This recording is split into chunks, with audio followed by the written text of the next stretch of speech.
Good morning, everyone. Thanks very much for joining this webinar. I'm Paul Yorkis, a Massachusetts realtor and member of the HUD Housing Counseling Federal Advisory Committee. For the past 21 years, I have served as a volunteer teacher at the first-time homebuyer class at the South Middlesex Opportunity Council in Framingham. I've worked closely with housing counselors. A couple of months ago, I had the opportunity to participate in a HUD webinar for housing counselors that focused on the resources available to people who own homes, second homes, and multifamily dwellings. The webinar focused on the resources provided by the federal government to keep people in their homes, prevent people from losing their property, and prevent tenants from being displaced, all because of the negative impacts of the COVID-19 pandemic. I've often stated that realtors help build communities. We are knowledge workers. If we can assist current or former clients so they can continue to own their property, we are helping to keep communities and neighborhoods strong. We're fortunate to have an incredible group of presenters today to share information that you can add to your realtor toolkit. Please note this webinar is being recorded.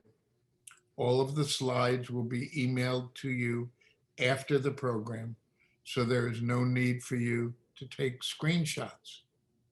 I wanted to give credit to the folks at MAR who have helped make this webinar possible. Teresa Hatton, EVP and CEO, Leslie Mayer, Director of Member Engagement and Marketing, and Lauren Antone, Senior Marketing and Events Coordinator. We have a truly distinguished group of presenters. Ruth Roman, who is the Senior Policy Analyst in the Office of the Deputy Assistant Secretary for Housing Counseling in Washington, D.C. Karen Yee, who is the Senior Vice President and Director of Default Management at Eastern Bank in Boston, and Bruce Dorpalen, Executive Director of the National Housing Resource Center based in Philadelphia. What I'd like to do is basically share with you that at this time, I'd like Ruth to begin the process of going through a slide deck that we have prepared, which I think, as I mentioned earlier, will be available to everybody who is participating in this webinar. If you have any questions, please use the chat function, and we will be holding a question and answer session at the end of the presentations. And I would simply ask that if there's a question that is really, really critical, please make sure you ask it and that it gets answered, because we've got a great team today who can respond. And if you've got a, if you have an important question, it's probably important to somebody else as well. I'd now like to turn the presentation over to Ruth Roman. Thank you, Paul. And thank you so much for being a member of HUD's Federal Advisory Committee. We truly appreciate your participation on the committee. I'm very happy to be here with everyone this morning to be able to share with you what HUD and other federal agencies are doing to help consumers who are struggling to stay in their homes as a result of the pandemic. Realtors are such a key partner for HUD and for housing counselors. We really need your help in spreading the word about the importance of housing counseling, not only as the first step they take when they're thinking about buying a home, and the role that housing counseling plays in helping them achieve home ownership, but also when they run into trouble and they need help in keeping their homes. So this morning, I want to just provide a brief overview of the Office of Housing Counseling, the types of housing counseling services that are provided both nationally, and we'll look at some data about what's happening in Massachusetts.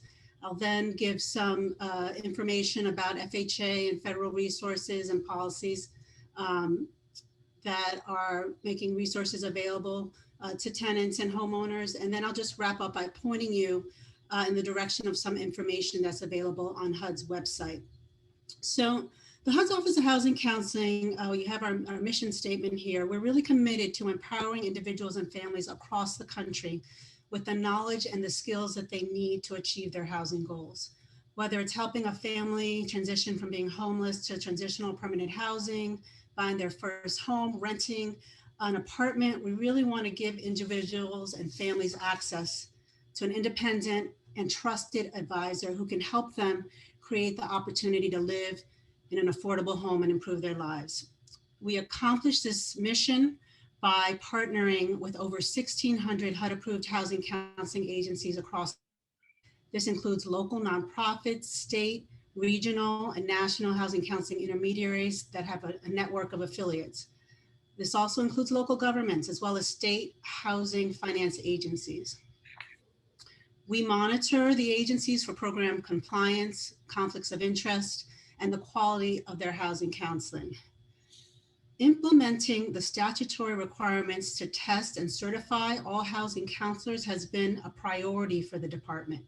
And after August 1st, 2021, you should know that all housing counseling required under or in connection with all HUD programs must be provided by a HUD certified housing counselor. We connect clients with participating housing counseling agencies through our website, a 1-800 toll-free number, and consumers can search on our website by zip code, by city, and by state. The Office of Housing Counseling also provides housing counseling agencies with grant funding through a competitive process. In fiscal year 2020, we awarded $53 million in funds for housing counseling services, as well as training for professional development opportunities for housing counselors. One of our top priorities in fiscal year 21 is to expand our work with housing counseling agencies, other industry partners, and federal agencies to provide assistance to families affected by the pandemic. We are working on expanding capacity of housing counseling agencies to provide rental counseling, foreclosure prevention, and homelessness counseling that sustains housing and financial well-being. We're increasing our efforts and engaging stakeholders to help direct consumers to assistance. And we are providing training and briefings on federal COVID-19 relief resources in collaboration with other federal agencies and industry stakeholders like CFPB, Treasury, and FTC. We often get asked, what exactly is housing counseling? So I wanted to talk a little bit about that. Housing counseling provides independent expert advice customized to the needs of the consumer to address their consumers' housing barriers and to help achieve their goals. And counseling for the Office of Housing Counseling has 5 parts. It includes intake and getting detailed information, financial information from the client, helping them develop a budget, doing a financial and housing affordability analysis, working with the client to develop an action plan and follow up with the client. HUD and agencies are also interested in knowing what happened with the client after counseling, which is why follow-up is so important. We want to know, what is the outcome? Did they achieve their housing goal? And that information is reported to HUD. Next slide, please. So I wanted to share with you some of the data that we have and that we collect regarding the type of program activity that we're seeing. So in FY 2020, HUD Housing Counseling Agencies served over 950,000 clients around the country. 38% of those services were for group education or workshops. About 30% was for pre-purchase counseling. 10% was for mortgage delinquency counseling, foreclosure prevention, and about 10% for rental counseling. And you can see the others. So you can see 10% for rental counseling. This has been a newer or smaller part of the services that housing counseling agencies have been providing, but it is growing in response to the crisis. Next slide, please. I also wanted to share with you some of the data of what we are seeing in Massachusetts. So we have the housing counseling agencies in Massachusetts have served about 32,000 consumers in FY20. In terms of group education, it's a similar percentage to the national numbers here in Massachusetts. It's about 40%. About 21% pre-purchase counseling, 3% mortgage delinquency. What I found, 6% rental, and what sort of stood out to me was 26% reverse mortgage counseling. So it seems like there's a lot of reverse mortgage counseling happening in Massachusetts. I thought that was very interesting. Next slide, please. So on February 16th, the administration announced extensions of FHA's foreclosure and eviction moratoriums, and as well as an extension on the initial start date of the COVID-19 forbearance. And this was in an effort to continue to provide urgently needed housing relief for homeowners and renters. The FHA foreclosure and eviction moratorium is in effect through June 30th, 2021. So if homeowners are struggling to make their mortgage payments on their FHA insured mortgage because of COVID-19, help is still available, but they have to act soon. HUD recommends that they start by talking to a housing counselor. Some borrowers are afraid or hesitant. They see the servicer as a debt collector. Some homeowners are experiencing delays in reaching their servicers, as well as because of high call volume. So the housing counselor will help them to contact their mortgage servicer. They should tell their servicer that they want a forbearance or a pause in their payments because of the current crisis. And if the consumer has a mortgage that is insured by FHA, they occupy their property and they're unable to make a mortgage payment, the moratorium will protect them from foreclosure and eviction. Next slide, please.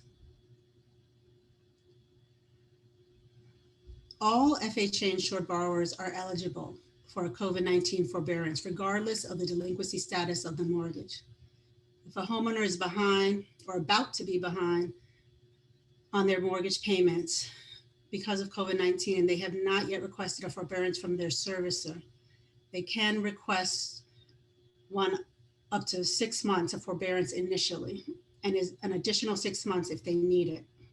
They, again, must request this assistance from their servicer by June 30th. After 12 months of COVID-19 forbearance, the homeowner is eligible for up to 2 additional 3-month extensions from their mortgage servicer. The servicer must waive all late charges, fees, and penalties, if any, if the borrower is on a COVID-19 forbearance plan. Next slide, please. Now, a housing counselor can work with the homeowner to make a plan for when their payment pause or forbearance period ends, and to work with their mortgage servicer. The mortgage servicer will work with the homeowner to determine what options they are eligible for to bring their mortgage current, starting with FHA's COVID-19 standalone partial claim. If the homeowner is able to resume making their mortgage payments, FHA COVID-19 standalone partial claim takes the past due amounts and puts them in a special subordinate lien to be repaid later. The homeowner will only repay the junior lien when the mortgage ends, which for most borrowers is when they sell the home or refinance the mortgage. The lien carries no interest. If the homeowner is not able to make their mortgage payments, or if they don't qualify for a COVID-19 standalone partial claim, the servicer will work with the homeowner on other COVID-19 options that can help them keep their home, including options that can make their mortgage payments more affordable. And some of those options are listed here. Owner occupant loan modification, a combination partial claim and loan modification, and an FHA HAMP combination loan modification and partial claim with reduced documentation. There's also option for non-occupant borrowers. Next slide, please. Now, the servicer is required to provide delinquent borrowers with a notice describing the availability of housing counseling offered by HUD-approved housing counseling agencies. This must be provided in an accessible format or language when this has been requested by persons with limited English proficiency or with disabilities. And they must provide instructions in the notice for locating a HUD-approved housing counseling agency in the borrower's area. The notice must give a description of housing counseling and the potential benefits of engaging in housing counseling. Next slide, please. Now, we all know that June 20th is around the corner, and we don't know if the moratoriums will be extended. So housing counseling agencies are preparing to work with clients at whatever point the moratoriums end, and before and now, and they are anticipating a huge increase in demand for eviction prevention counseling and foreclosure prevention counseling. In the American Rescue Plan legislation that was recently signed by the president, there was also $100 million that was appropriated to the NeighborWorks organization to design and administer a housing counseling program to help meet the need. And HUD is working closely with NeighborWorks on the development of this important initiative. What I have listed on the screen now are, there's one more thing I actually want to mention, because I want to talk a little bit about a little more about what housing counselors are doing with regards to rental counseling and helping tenants avoid evictions. And as I mentioned, this is a growing service for housing counselors. HUD is providing training, and our training partners are also doing this, and technical assistance to counselors to expand the capacity to provide these services. So for example, if you go to our website, you will see webinars that we have given. We recently held a new training series on rental housing counseling. It included such things as best practices in rental counseling, how to use eviction data and tools to support the rental counseling, partnering with other service providers in their communities. So when you're talking with a renter who needs assistance, please tell them to call a housing counselor. They will help the consumer evaluate their current financial situation, understand their rights as tenants, examine what options are available for rental assistance. They can review eligibility requirements of different programs and help them to apply and access those programs. Make sure they are aware that the Centers of Disease Control and Prevention, the CDC, halted most evictions to prevent the spread of coronavirus, and that they may have a right to stay in their homes. States and local governments have also issued local eviction moratoriums. But in order to take advantage of the CDC moratorium, the tenant must take action by signing and giving to their landlord an eviction protection declaration.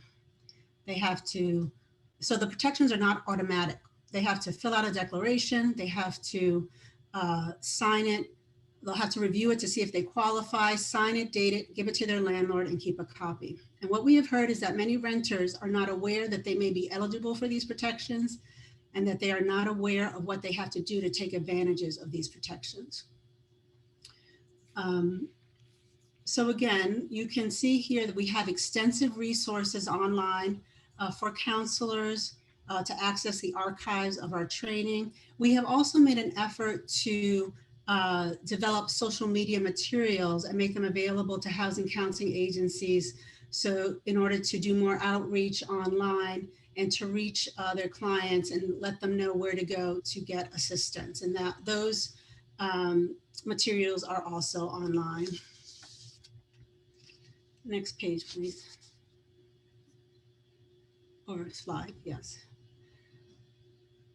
And again, here are some additional resources for housing counselors and stakeholders. They'll take you to HUD's website, where we have compiled information about relief programs, our policy guidelines, also resources available at other federal agencies. It's all there online for you. Next slide. And so I also wanted to make sure that you have the information to give to your clients about how to reach a HUD-approved housing counseling agency. There's our 1-800 number there, and also the where to go online.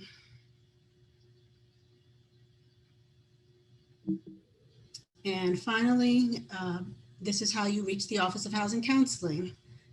Feel free to email us if you have any questions, or go to our website as well. Thank you so much.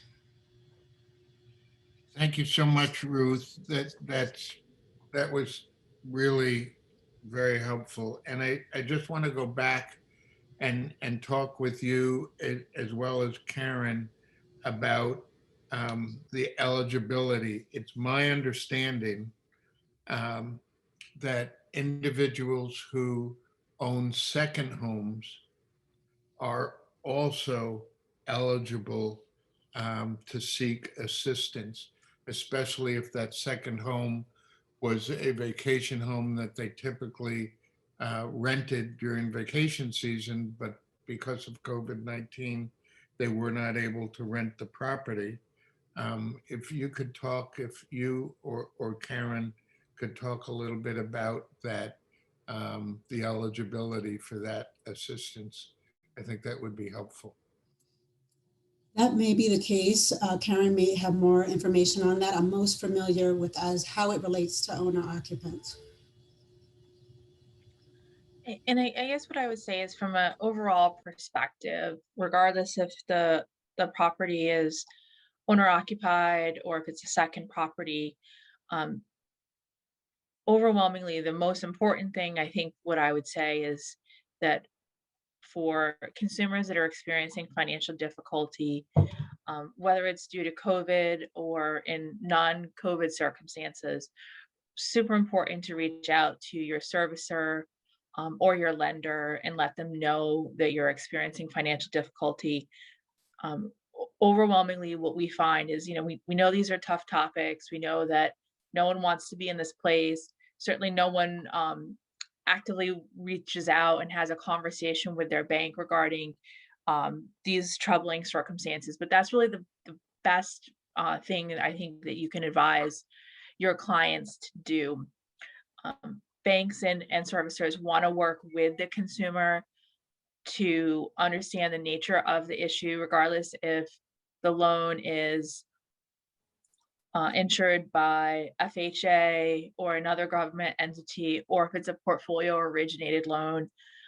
Understand the borrower's circumstance and will offer a series of options which are suitable for them. It may be under a program, as Ruth mentioned, with an FHA, if that's the nature of the mortgage. It may be payment deferment. There may be long-term modifications that are available based on, again, the type of loan that the consumer has and the nature of their difficulty. But I think it's really important to have the conversation with the lender or the servicer to understand all of the options that are available. Karen, let me ask a follow-up. We know, and we're going to be talking about the resources of housing counselors, but if a person is in trouble, if a borrower is in trouble, and they want to contact their lender directly, who should they be contacting? Should they be contacting the loan officer who they originally got the loan through? Should they be contacting some 800 number? Because I think they're already under stress, so they don't need more stress. So what's the best approach if they're directly contacting the lender? What's the best approach? Is it by email? Is it by phone? Is it? Sure, Paul, I can definitely help with that. So each lender or servicer is going to have different resources that are available. If the loan already is in a delinquency status, the customer most likely will have received a notification to that regard to indicate that the loan is past due, and here are the resources that are available. And there's usually a contact number, or there should be a contact number on there, as well as occasionally, again, based on the lender or the servicer, there may be additional information in terms of email addresses, portals where one can go to. So it will vary depending on your particular institution and the customer's particular institution. But I would say, rather than spending time worrying about whom to reach out to, I think it's most important in expediency to reach out to the individual or the channel that's easiest for the consumer. If that is your local bank branch, if that's the customer service number that comes on the billing statement or the coupon book, if it's the number or the email address that's on the delinquency notice, it will vary by institution, but I think it's most important to reach out and say, I'm a borrower, I'm experiencing financial difficulty, it's COVID-19 related or otherwise related, and those channels at the institution will help route you to who can best help you and understand what information they need to help you and what options are on the table. Okay. There's a number of different ways in which these can be approached based on the nature of the loan, and I would also add that goes for loans that are other than mortgages and equities.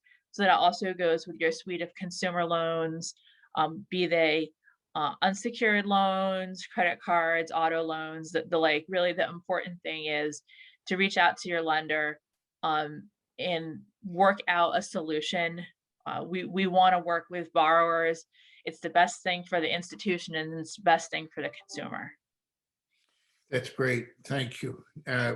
Another question for you, Karen. The person who owns a multi-family dwelling building, not owner occupied, and because of COVID-19, their tenants are unable to pay rent. How does a financial institution work with that owner borrower to help that borrower continue to own that building? Sure. There are a number of different options available. Every lender will take a slightly, or may have a slightly different approach here. I think that the options available include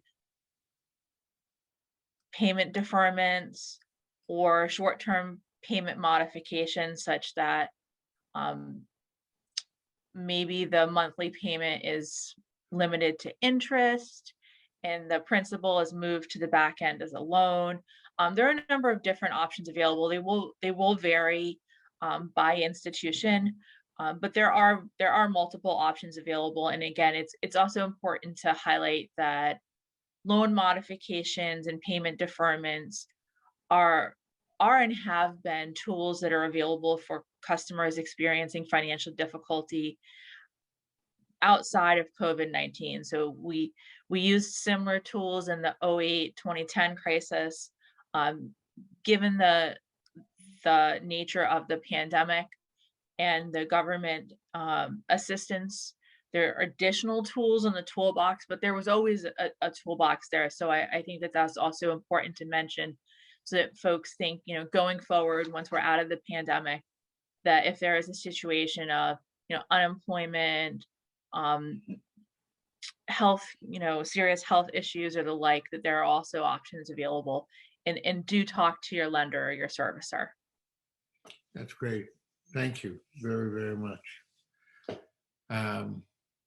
Bruce, you've been listening and watching, and we need your expertise now to try and give the realtors who are participating now and who will be watching this as a recording, what's the best way for a realtor to work with a housing counseling agency and or housing counselor to help that individual or that family who right now is experiencing a lot of financial distress, don't want to contact their lender because of the stress or the embarrassment of the situation? Love to hear your advice. Well, Paul, as always, you've summarized this really, really well. I think we are in a tough time, and it's very frightening for people. I appreciate that, recognizing that, and also recognizing that real estate agents, realtors are a financial advisor. They're people that when people are trying to figure out financial things, they turn to real estate agents, to realtors. And so we appreciate that role tremendously. So what a housing counselor, I mean, actually, we probably should start with, hopefully you have a relationship with housing counseling agencies in your community already. They're very likely, Massachusetts has a terrific set of networks of housing counseling agencies, very highly skilled people. They work, as Ruth described, in great detail about how to work with people on the pre-purchase side, on rental side, and as well on delinquency, had a very large role in the foreclosure crisis. And actually it's worth saying that during the foreclosure crisis, the Obama administration really used housing counseling as a vehicle to help people get modifications. And there's lots of very excellent research to show that done by the Urban Institute and NeighborWorks, to show that if you worked with a housing counselor, you were much more likely to get a modification. The modification would be substantially deeper, so that you have a lower monthly payment. And as no surprise, you'd be much less likely to redefault or to lose the house. And it's been confirmed in multiple studies, and housing counselors are there to serve. It's easy to locate a housing counseling agency if you haven't already got one. You have the link that HUD has in that Ruth had in her presentation. You can put into Google HUD housing counselor locator. If you and the HUD list is actually, you get a state map. You click that, and you can see the agencies that are available in the state, and then you can sort by city if you want to do a location by that. And one other tool is you can connect through the CFPB, and they have taken that same information and made it sortable by your zip code. So you could put in whatever the homeowner's zip code is, and they'll find the closest agencies there.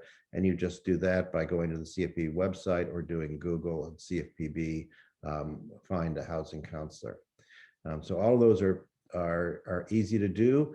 I mean, I think really it's right now the ideal thing would be for you to find the housing counseling agencies in your community and have a relationship with them. They do work with a lot of people who are interested in becoming home buyers and finding affordable properties. And so that's that's a challenge in your state in many locations. You can be quite helpful in that, and housing counselors can have well-prepared borrowers who are prepared for that. There is a lot of specialty developed in the foreclosure counseling field and prevention. And it's a tough time right now for people, because largely why people are in trouble is because they've had a decline in income, And it's not really due to their own fault. It's due to what's happened in the economy of COVID-19, what's happened in the workplace. All those things aren't their fault. But as Paul rightly pointed out, people are very uncomfortable talking directly with their servicer about this. And housing counselors can both help navigate that process for people and also help people understand what the rules of the game are, what the tools are, what the kinds of things are that you can ask for. They can troubleshoot deals. We have established with a number of servicers that there's a special housing counselor hotline that if we're not kind of getting the right tools, that that we can appeal cases and troubleshoot the problem so that people get the best solution that's appropriate for them. So there's a lot of that available.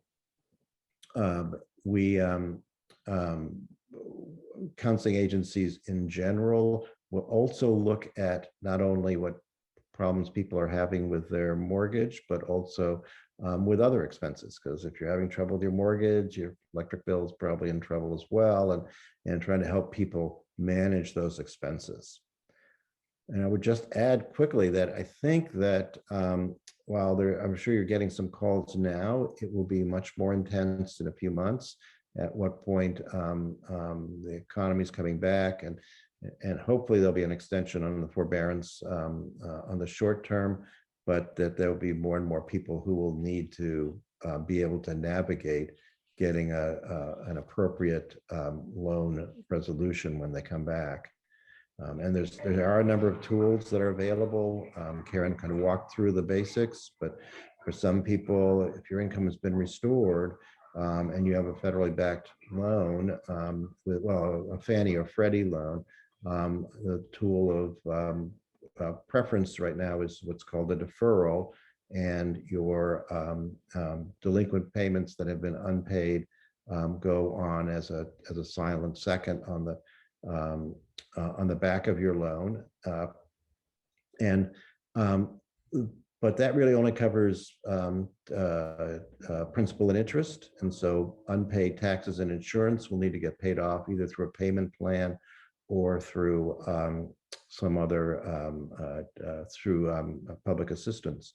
There is, in the latest bill that passed, the latest stimulus bill that passed, the Housing Assistance Fund, the Homeowners Assistance Fund, and that fund provides grants for people and probably is a good match for people who can do the deferral but may have problems being able to pay the extra in a payment for the taxes and insurance. We're also particularly worried about people who go back to work but don't have quite the same income anymore, and maybe will have trouble making the payments. And we hope the Homeowners Assistance Fund will be helpful there, and also modifications that Karen talked about. And I'm sure you're aware, FHA has its own process through partial claim and its various tools. They're all helpful to the process, and Ruth touched on those. And then we're finding in the private label security markets, the best of the servicers are really trying to figure out how to mimic what's happening in the federally backed, but they don't have to, and apparently not everybody's doing that, and that's a frustrating situation. We'd love to get housing counselors into those situations so we can help get the best resolutions, and that fits under portfolio loans as well, where there's more flexibility by the lender.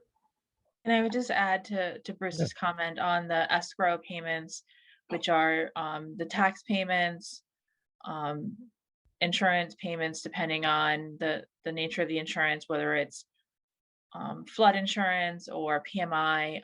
Many lenders will also, again, work with the borrower to, whether they be business loans or consumer mortgages, to find accommodations to make those payments. Generally, what will happen is as the institution advances those funds, when the new tax bill is presented, those payments will generally be then reevaluated and applied consistently across the next 12 months of mortgage payments. So if you had a shortfall, that shortfall generally would then be rolled into the payment over the next 12 months. If that's not feasible or viable for the consumer based on the amount of that shortfall, many lenders are also allowing that to be spread out over a longer period. Again, it will vary by lender. And those are also generally offered at no cost to the borrower, so no additional fees or interest. Thanks very much, Karen. When Karen and I were talking before the webinar, I indicated that lenders do not want to be property owners. They want to be lenders. So most, I won't say all, most lenders are interested in working with consumers to help consumers keep that property. And I think that message, if realtors can get that message to consumers, that would be a really important message. I want to go back to something that Bruce just mentioned, and that was the Homeowner Assistance Fund. And those of you who are participating in the webinar will be receiving an email attachment to the homeowner about the Homeowner Assistance Fund. A minimum of $50 million is coming to each and every state, and states will need to apply for those funds by April 25th. So there's not a lot of time for states to do that. But once they get those funds,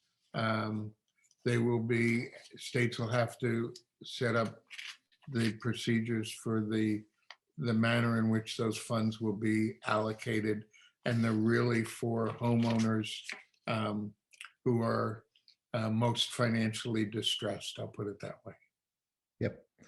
So Paul, another resource that I'd like to mention is that on our website for the National Housing Resource Center, and I think it just got put into the chat, we do have a consumer guide to reaching your servicer, and that was done specifically for COVID-19 crisis period. And it provides the best link you could use to get to your servicer if they're on the list. And it's typically telephone number and a website. The websites generally are the easiest ones to use, though it's the telephone numbers were really jammed up this summer and early fall, but they've gotten a lot better. So sometimes the people prefer to have the personal call on the phone, and we understand that. But the flexibility and access on the website links are always a way you can get through. It's very important that people take advantage of forbearance. So there was a lot of concern when forbearance first rolled out that at the end of forbearance, people would have to pay a lump sum of all the money due. And they were afraid that would trigger them into a foreclosure situation. And to be honest, the servicers did not do a good job on communication, and Fannie and Freddie did not do a good job on their waterfall. Some of that has all been improved, but there's still, some people are quite anxious about being in forbearance. But forbearance, the advantage is it doesn't go on your credit report. You don't accumulate fees. It's really in your interest, and the tools at the end of forbearance that Ruth and Karen and Paul and I have mentioned are all available for you at the end of that period of time. And certainly if they have a government-backed loan, which is Fannie, Freddie, VA, FHA, USDA,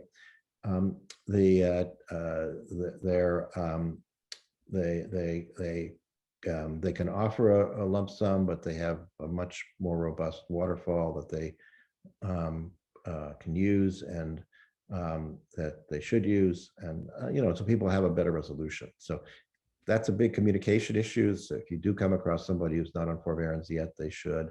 there's actually a healthy number of people who are in delinquency right now who could get forbearance and have not yet. Thank you, Bruce. The other thing I wanted to mention, in Massachusetts, there are 43 HUD-approved housing counseling agencies. And within those 43 agencies, depending upon which ones they are, there are 8 different languages that are spoken in terms of housing counseling. So regardless of where you may be, or your client may be in the Commonwealth of Massachusetts, there is help available through a housing counseling agency. And that list, the hard copy list, will be shared with folks who are participating today. And as both Bruce and Ruth have mentioned, you can Google the websites and figure out, drill down by zip code. You want to do the next slide, Leslie?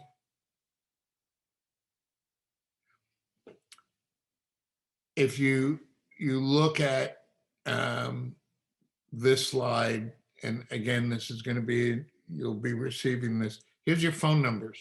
Here's your email addresses. We have tried as a team to put this together for you, to give you the tools that you can use and you can share with your clients so that their stress level can go down. I think we all understand and can appreciate the anxiety a person has when they think they may lose their home, and anything we can do to take advantage of these resources, which are free. You don't have to pay to make these phone calls. You don't have to pay to ask these questions. People really are there to help.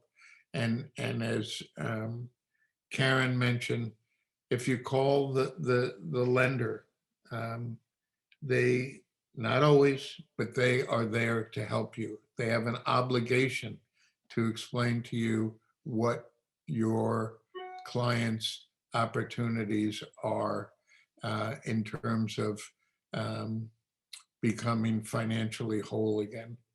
So next slide, please, Leslie.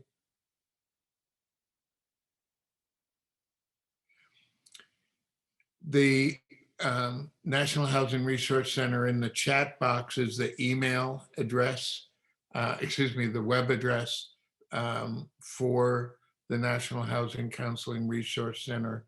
I can tell you that Bruce and his staff are incredibly responsive to inquiries that are made.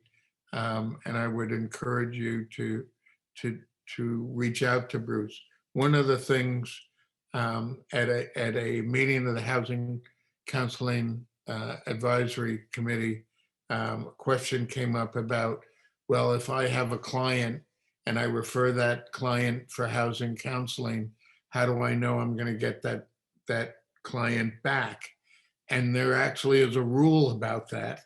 And in most cases, if you have a good relationship with that client and that client has a good relationship with you, when that referral is made, that housing counseling agency can refer them back to you when all of their counseling is completed. Bruce, do you want to talk about that a little bit? So, I mean, counseling agencies have a lot of working relationships with real estate agents. I mean, it's just the nature of our business if you're in the origination world. And generally, the counseling agency's focus is really on trying to find affordable and appropriate mortgage products. So this is a good opportunity for you. You know, it's always an interesting question to me about why this is seen as a problem, because, you know, in practice, you know, it's if you're the resource person, I think people will naturally go back to you. That this is surprising that it comes up occasionally. I know in practice, there were a lot of working relationships with real estate agents. And I think where you are valuable is to the extent that you have properties that are in the affordability range for the people that are the client base. And that makes you the valuable resource, and counseling agencies won't have that. And you are generally won't have that. And I think I think it's really all about having a functional relationship with agency and with the client. Counseling agencies can tell people with the client's permission, can tell a real estate agent about what the progress on their file is, those sorts of things. But generally, I think it has a lot more to do with you've already established a relationship if you're referring them in. Thank you, Bruce. Can we go to the next slide, please? More resources that at your leisure, you may want to look at these resources and get a better understanding of what is out there. I think the next slide is our last slide. Questions, I was right. Anybody who would like to raise a question can do that in using the chat function. And while we're waiting, if there are no questions, I didn't know if Ruth or Karen or Bruce had any summary remarks that they'd like to share with the attendees. Hi, this is Ruth. Just thank you for the opportunity to be here and to tell your clients if they're having trouble, reach out to a housing counselor, reach out to their servicer. If they're a tenant of an owner that, someone mentioned an owner has a building with tenants, have them fill out that eviction protection declaration. So, have them take advantage of these resources that are out there. And thanks so much as well. And I guess the other thing I would call out is it's really important to, although these are tough conversations to have, it's really important to have them. One thing that we haven't touched on is that by not taking action, the borrower does not improve their situation. And one thing that the Act on foreclosure and eviction does not prevent is the derogatory credit reporting that goes along with delinquency. So by not taking action, the situation may become worse, not necessarily immediately from a foreclosure action, but as that delinquency grows and that credit reporting grows, it will also negatively impact the customer. So then when they may seek future refinance opportunities and lending opportunities, they'll experience the burden of that. So also things to think about in terms of the importance to move forward. Thank you very, very much for that. I really, I'm not seeing any more questions. I really want to express again my thanks to you, Ruth and Karen and Bruce, as well as to our behind the curtain staff members who have, Lauren and Leslie, who have done a terrific job in helping put this together today. I wish everybody good luck, and watch for an email from MAR with the slide deck and the attachments. And again, thank you for participating today, and good luck to everybody. Thanks a lot. Thank you. Bye-bye. Thank you.